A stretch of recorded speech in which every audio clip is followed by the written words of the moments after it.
Happy Toku Anime. Just for Halloween, we're gonna talk Beetleborgs. Kinda. I done a few videos with Beetleborgs about the monsters. Now let's talk about the series in its entirety, including this being basically the best Power Rangers ripoff or show similar to Power Rangers that could have been a hit if there was a trouble. Let me explain in this video. Hey everyone, Coda D, Codeman. Time for another Happy Toku Anime, which we're going to talk about a series that's awesome, and that is Metal Hero and their last entry, B-Fighter and B-Fighter Kabuto. Yes, that's what Beetleborgs is based off. And before we get to Beetleborgs talking about it, let's give you a recap or a primer of freaking Metal Hero series, because I have to do this, because really this video is mostly about Beetleborgs. But before we get to the American version, let's talk about a few Metal Hero in general in this video. Got that? Good. Let's begin. Let's start off with the series. You put Metal Hero into several eras, unlike Sentai and Kamen Rider, where you are named after your eras of Japanese factioning or era when that happened. Freaking this series is more, their eras are named after phases. Starting off with the Space Sheriff trilogy, which is Gavin, Sivon, and Cider, I think. Niter or whatever. Those three are your first three series, all being space sheriffs fighting the villains space threat that's going to Earth. This series is great. I love the Space Sheriff trilogy, mostly Gavin and Cyber, but the second one I don't really care for. Jaban, I forget the name, but anyhow, the point is, that's great. Then after that, we started a first phase of standalone series, starting off with the two Samba, Jespion and Cider. Cider would later become this JB and Caitlin Summers sued for VR Troopers, but also Space Sheriff Trilogy last series was the main character suit. Ryan Steele's second suit. Their first suit would be after that with freaking Metalator, a spiritual successor to a show, a legendary Toku series, one of the forefathers, Kikaider. Basically, Metalator and Kikaider are basically similar in the sense that they're both robots with exposed parts, and they have a red, blue, and silver color scheme for Metalator, but other is white for Kikaider, but that's another story for another day. Point is, those are good series, and that is also Ryan Steele's first suit. Then also we have Jiraiya, which basically becomes not that Jiraiya from Naruto, but anyhow, point is, Jiraiya is a series that would later get into a Power Rangers reference. I'm not kidding. Super Samurai brought back that in, which is kind of weird, but it kind of makes sense with the Space Sheriff reboot being in Beast Morphers.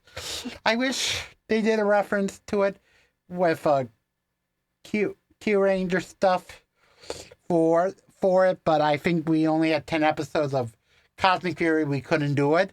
Sorry. But anyway, the point is, those are great. Next up is the trilogy known as the Rescue Trilogy. The Rescue Trilogy is a series where you basically is split into three shows.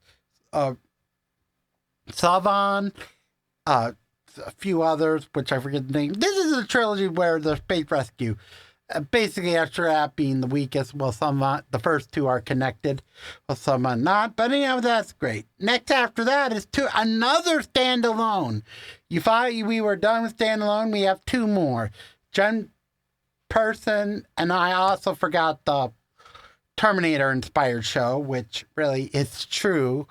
Before the Rescue Trilogy, we got a stupid RoboCop, like, inspired, Japanese RoboCop, like it's called, which is weird. That's another story for another day.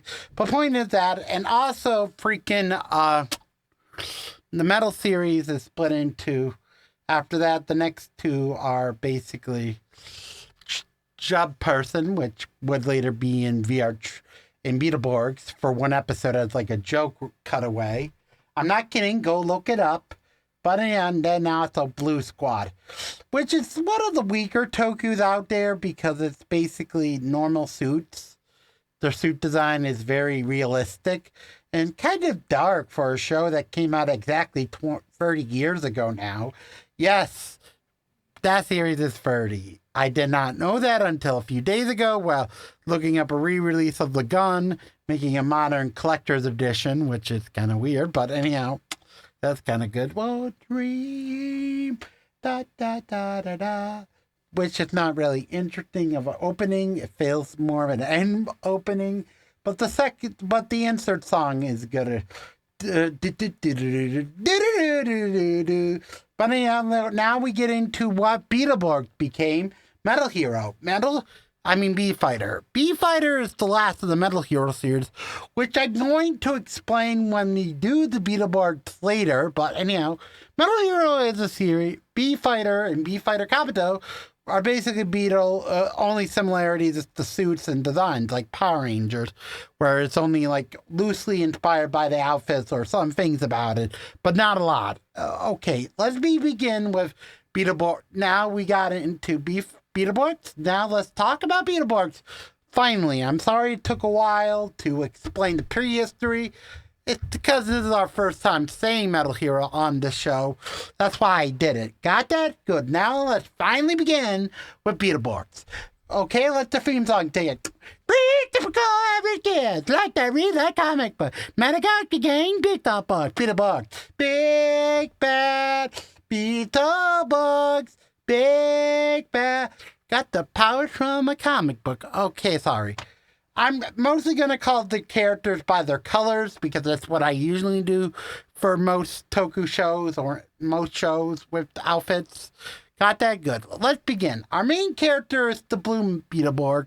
He's basically his weaponry and every character has civilian powers in this season, being Blue's being the ability to levitate, which is the dumbest and most underused power out of the three. But he's basically our protagonist, Blue, with his drill blade and drill sword weapon, which I don't remember their names, and a super form, which I will get into later on. But point is, he's our main character. Next up is the Green Beetleborg, played by a black kid. This character is awesome.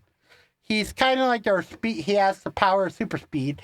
Yep, a black guy being with speed. Thank God that's not a DC's joke of modern version of Wally West. Yes, I just did a Flash joke. So what?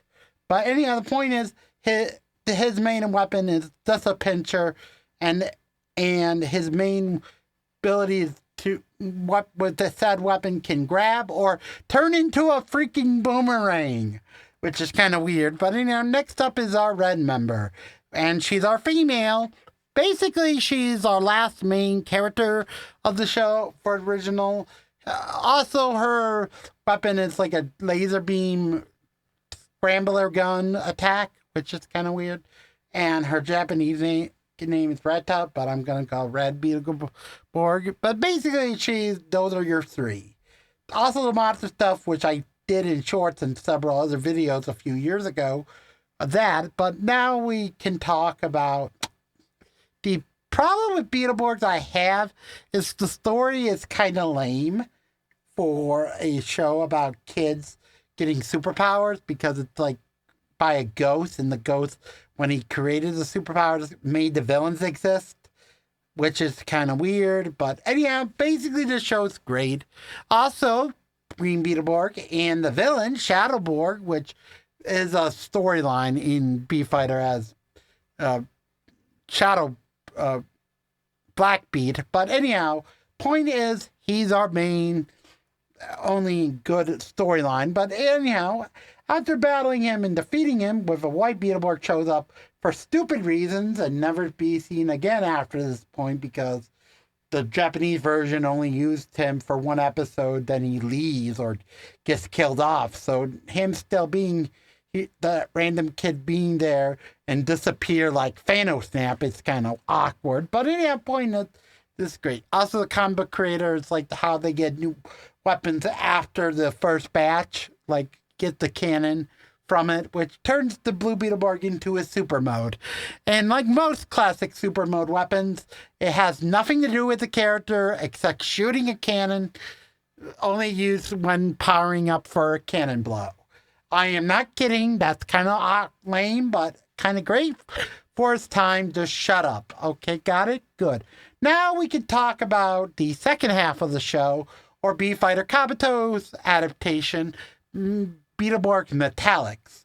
This series starts off with like the final 2 episodes of Beetleborgs, with the storyline about the main character. It's been a year since the first episode, and now they're celebrating Flabber. Flabber gets captured because the monsters the Pike Borg, and then the episode's basically that. They battle. The main villains of season 1 go to the crater finally to basically grab some new resources of villains because they ran out of villains. Then they find a new character named Lucas, who becomes our main villain for season 2, which I will explain in a moment. After that, and it's like confirmed they're not really his creation, but someone else's. And battle, Lucas's idea is to bring all the comic villains before and absorb them all together to form one big villain, the Negaborg or whatever. Borg Slayer, basically that. And also we see the only other important thing with the show's Bulk Skull, that in the series being this Bulk Skull being Rich Bulk Skull, which would later be used in Ninja Steel, I think. But I don't remember Ninja Steel. I'm sorry, but I think Ninja Steel was rich people as well. But anyhow, point is that basically the plot of Lucas tells the rich kids to tell the Beetleborg that Borg Slayer's one weakness is a triangular attack. They do that, they suck that in, and they suck the villains. However, now that they're done, the series can end. Or is it? Now that Lucas shows up and it's like, oh my god, all this time you were here? Then we begin Metallic, where the characters lose their powers. Yes, they lose their powers. Also, the girl has super strength as her civilian power. Forgot to mention that in the cutaway earlier. Sorry. But anyway, the point is the girl is fine. But here's the next thing. They gain a new power called Bug In, Bug Out, which is like a spell ability. Now they can, when they say bug in, they turn into bugs. Bug out, that. They do that, they get to villain, and now our colors have changed. Well, red is now purple, green is now black, like Power Ranger for some reason, and now blue is gold. Yep, I'm going to call them by their later colors now, because we reach to the point where they do a few episodes of that, and basically they encounter a freaking sword. They find a sword that the creator and his brother, yes, the creator's brother is the villain of this season, the other villain, but basically that, the creator's dad, and that. Basically, this next part is introducing 4 new characters, being the 4 secondary characters of Metallic, being a butterfly for the girl, for the only other female member, the firefly, a dragonfly, and a thunder millipede or centipede, I'm not sure. But those are your 3, a firebug, dragonfly, millipede, and butterfly for the 4. Also, the villains have 4 villain Beetleborgs, but those are more like opposite for the villains. And when you put all 8 coins together with the sword, you get our secondary mech. And I forgot to mention this before, Beetleborgs doesn't have normal mechs. Okay, last time series they gain a mech, but usually they have vehicles. I forgot to say their arsenal, so let's talk about their arsenal now. Well, the original gun was in silver in Japan, but that took 2 reels, so instead we got a pink gun, which is kind of shitty, but anyhow, there's also a blaster attachment that's based off the blue version. Well, the other characters of that, they attach those, form the gun, combine super mode weapon gun, combining with the command stick weapon, you form the final form vehicle. the weapon. Then the vehicles are basically 3 vehicles that are a jet for red, green, and blue have tanks based on beetle, uh, rhinoceros, and stag beetle being their inspirations. So basically that, and also with the metallic versions, they can now combine in metallic. Also, original had a rhinoceros stag beetle hybrid that was like a tank that I used for the super mode. That's kind of great, but not really great. Now back to present, because now we get also card input for the changers for beetleborgs, of which is kind of a first for Toku. I think this was like the first major card input season in like Power Rangers / Sentai, in my opinion. It's like for a few others, but this was like one of the better trends examples. But anyhow, point is, back to the plot. Sorry about that, but anyhow, the point is, the series wraps up with a few other things. They have to get the robot. The villains get another robot, which is kind of weird, but the point is that relic. Also, the Beetleborgs gain their super forms. Yes, they now have super forms because we need to sell more toys, and that's how we're doing it. I'm sorry. Because toy sales will go through the roof. Sorry, that was a reference from a YouTuber I like. Another YouTuber, sorry. But the point is, this is great. Series is kind of ends on a medium note, where they still had the villain, but nothing to do with it, because we ran out of budget. Yes, the problem with Beetleborgs was the budget, like they ran out of footage that they could use. Which is weird, because after this, the next Metal Hero series is basically 2 junior series, I like to call, where they're technically not Metal Hero series, but you count them in timeline-wise or some things. But they're not really real Beetleborg Metal Hero series, because they're just robots transform, and it's kind of cutesy little kid stuff.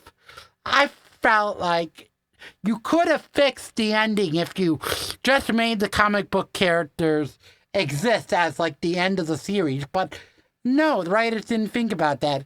God damn it. And I'm sorry, Beetleborgs is the best Power Rangers adaptation example, besides Dragonite, but that's another story for another day. Hope you liked the video. Leave a comment below if you learned a little more about Fighter, Metal Hero, and Toku in general. Leave a comment down below. Sorry, this is a Halloween video, but just to know, happy Halloween, because I just did Beetleborgs and that had monsters in it. Sorry, didn't talk about that, but you know that. We did it already. So now officially this is coming saying bye-bye for now.